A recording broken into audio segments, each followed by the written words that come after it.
This is Amani with Bill Brothers. Started my digital inspection for a realtor. We're at a property out in the Delzera area, and for these digital inspections, I always like to start underneath the eaves just to get an idea of the condition of the wood. These eaves are actually boxed in with stucco, so you can't see the rest of the components, but we do see the fascia on the outside, which appears to be painted black. We also have a shadow board on top of that. Now, this house was built in 1989, making it 37 years old, and I can tell that this roof is original. What we're looking at here is a concrete M-shaped tile, and normally when a roof is updated, we add drip edge to the perimeter. Drip edge is that metal flashing that goes on the edge, and it helps alleviate any water from soaking into the wood anytime it rains. And you can also tell it's original just by the condition of that felt paper underneath. You can see just how frayed it is at the edges, and it's beginning to fall apart. Another thing we see on an aged roof are the tiles that begin to slip away from the roof to wall flashing. The reason why this happens is those nails begin to rust, and then eventually they break and the tile gives way.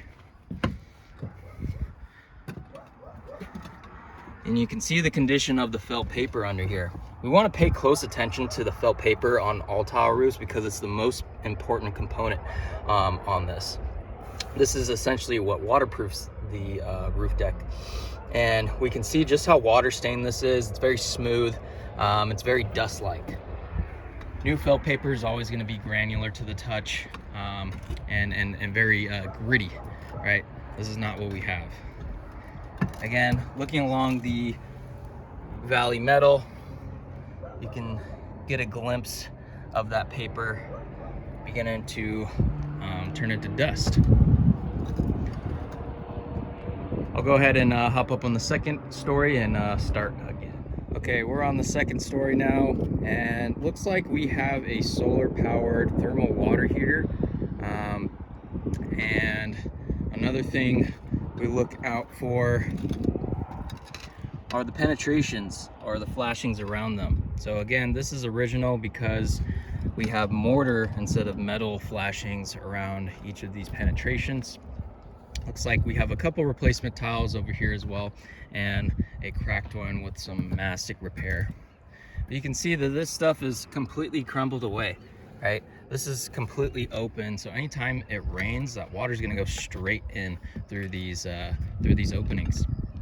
Another thing I noticed over by the chimney, again, we have the same action going on with the mortar. That appears to be crumbling away.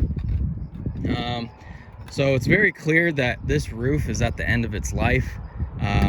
And I'm going to professionally recommend a full lift and reset. We definitely want to update the underlayment on this roof and address any rotted wood that we may find. That gets done on a discovery basis. We don't know how much rotted wood is underneath this stuff until we actually lift off this old material. Another thing we want to add, since it's not here already, is exhaust ventilation. We do have intake ventilation vents underneath the eaves, but we don't have anywhere for that hot air to escape. So we do want to add low profile O'Hagan vents near the ridgeline to allow that hot air to escape so the roof can breathe. And then we want to update all of the flashings, and then we also want to add drip edge to the perimeter so that water has a chance to flow off as it should. And I will get this out. Thank you.